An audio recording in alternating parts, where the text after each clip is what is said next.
District Court in non-session. The Honorable Judge Brett Ligon presiding. Quiet in the court, please.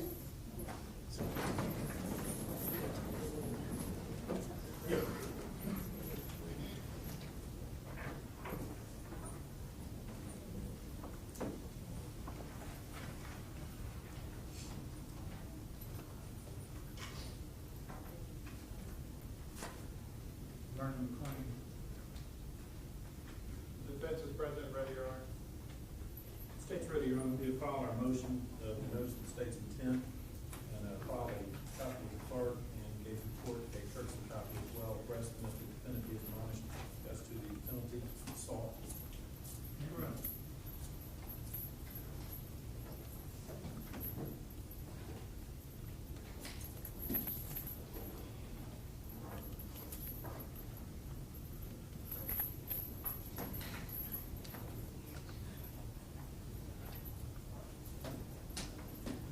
All right, Mr. Frank, stand up.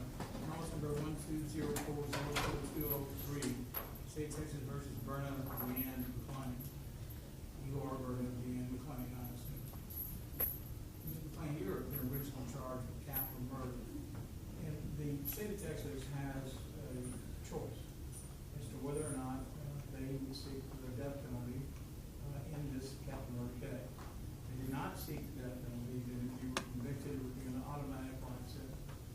However, by seeking the death penalty, which the state has now announced that that's what they wish to do, you are faced with the potential of being executed for this crime. So that means that the state changes a little bit as to scheduling and as to what we're going to be doing. And I need to meet with the council. And in addition to that, there's been a motion filed by the defendant counsel, Tavon, asking that additional counsel be added in light of the position of the state, appointing Gerald Crow, who is number one on this region's capital murder list, to assist in your defense. I assume that there's no opposition to this, but if there is, I'd like to need to know that. Judge, we're going to allow you to make the ruling on the motions. I've known Gerald Crow for many years. He's obviously a very good attorney. So whatever the court's discretion is, we're not going to be opposed to it. Well, I think it is an abundance of caution. The problem is that I think Mr. Bond and Mr. Jackson are fully capable of handling this case, but they're not on the second. Only Mr. Bond is on the second region's list, and there's Mr. Crow, who has tried numerous death penalty capital murder cases, in some in front of me, is on that list, and I think that his experience could be helpful. Well, it certainly would be something that I would assume that if it does come to an issue of an appeal, having a guy that's already on the list as a number one, I think within the court's discretion, the court's utilized it correctly. I want one less issue to litigate later on. I agree with you. I'm making an assumption, Mr. Bond, that you've already run this by Mr. Crow. I have met with Mr. Crow, Your Honor, and he is not opposed and joins in the motion. Okay, good. I didn't want to catch him blindsided on this. What else do we have? That's for the judge. When I take a break, if y'all two could hang around, and is Mr. Crow available? I can get him here this morning, Your Honor. Could we meet this morning just for scheduling purposes? Sure. Now, I don't have to do it right this second, but we could do it tomorrow, whatever is convenient. But I don't need the defendant. If y'all can, if we can get that done today, I'd like to talk about the fact that we'll have on our scheduling. But until that time has changed, Ms. McClain, you're still to stay on the original schedule that we have. Now, do you have any questions? She does not, Your Honor. We'll get it done. Thank you.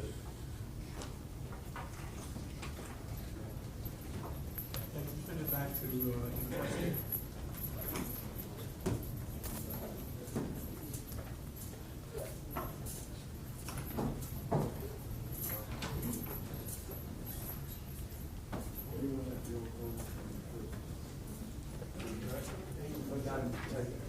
I got it. Okay. so upset? I don't want to answer that question. As I said, there's a lot of people hurting, and I'm trying to respect all that is hurting. I don't want to answer that question.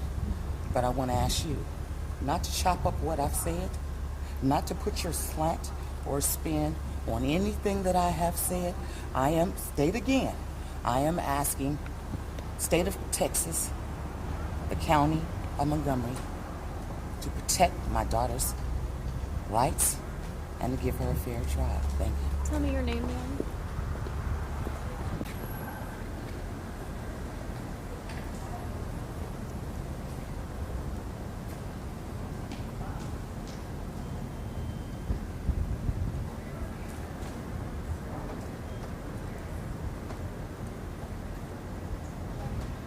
Okay, first of all, your name, tell me what you're feeling. You wanna wait? Yeah. Okay, first of all, name, and tell me what your feeling is on this today. Okay, my name is E.J. Bond. I'm the lead attorney for Vernon McClain. And the state's announcement today that they're going to seek the death penalty, we think is inappropriate. The legislature came up with a life without parole, and this is the type of scenario where you have a client who has no previous criminal history, who does not pose a future danger to society. The state does not have to go for the death penalty. So we don't think it's an appropriate recourse for the state. Have you also got another attorney that signed with you all today? Gerald Crow will be joining the team, so it'll be myself and Steve Jackson and Mr. Crow, and we'll all meet tomorrow at 9 o'clock with the judge in order to come up with a scheduling order. What's it look like now after the first of the year, after the case takes the bench? I believe the case will go to trial in March or April, but in January, Judge Case will take the bench, and then he'll be the one calling the shots. Okay.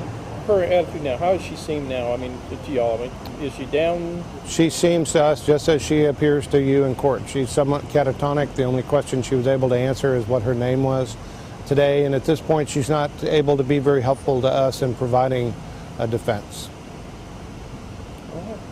Okay, go ahead. Okay, let's just get your first and last name. And Brett, B-R-E-T-T, Ligon, L-I-G-O-N. I'm the district attorney of Montgomery County. so, can you talk a little bit about the decision to seek the death penalty in this case? Well, obviously it's a decision that has an impact within the community and an impact on this case. And I wanted to make sure that everything was before us when we made the decision, and we had stated publicly that we wouldn't announce it until we had spoken with the family. And this week we had the opportunity to speak with them and let them know what the decision was. We wanted to hear their thoughts on the matter as well. They're holding together like any family would. Anytime you have a grave set of circumstances, whether it's something intentional like this or whether it's a loss any other way, families tend to pull together and go through the crisis together. And that family's as tough as any others that we've got here in the county. They're supportive of the decision. We've tried to let them know somewhat ahead of time of what we thought the timing would be. We're set to meet with the court tomorrow morning. The court appointed another attorney as well, a gentleman by the name of Gerald Crow. And so all of us will have the opportunity tomorrow morning at 9 o'clock to deal with the judge and get all the calendaring set out. So it's a little bit early to determine yet as to when the case will be set for trial. It will obviously move that way. As most of you know, there's going to be a change in the court. January 1st, a new judge is coming in. I assume that judge would want to weigh in as to what his calendar will be as well. So it's premature to say when it'll go to trial. Okay. Legally speaking, what are the factors that play into this when you're considering whether or not to seek the death penalty versus life? What I'd like to do is let the evidence speak for itself. And so I don't want to get too much into what went into the decision. This morning's notice of intent to seek the death penalty, I felt like it spoke for itself. And so as the case continues on, then I'll just let the facts speak for themselves as opposed to me kind of commenting on my own running case. You mentioned the family as well.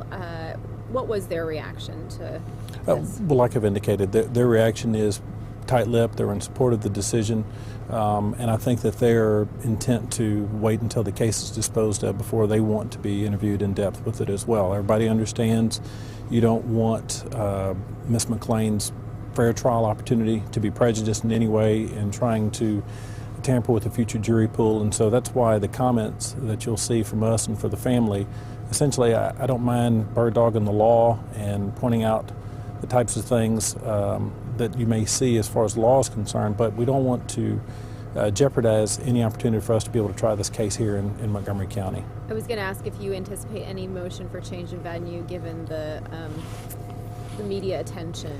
Well, the media attention has really been subdued. Initially, when the concerns were about the child and the child had been recovered, it was such a, I think, relief for the whole community, and I think it was important for the community to know that a suspect had been caught and the child had been recovered, because any community, whether it's a county of 500,000 people like Montgomery County or 5 million people like Harris County, want to know, is it going to be me, is it going to be next, is it going to be my loved one? And so it was important early on for community safety, community awareness, to let people know, hey, we're on top of this. Since then, though, most of the media has been about the proceedings of the court, which I don't think prejudice anybody. And so I anticipate the defense to be filing all the motions that they should.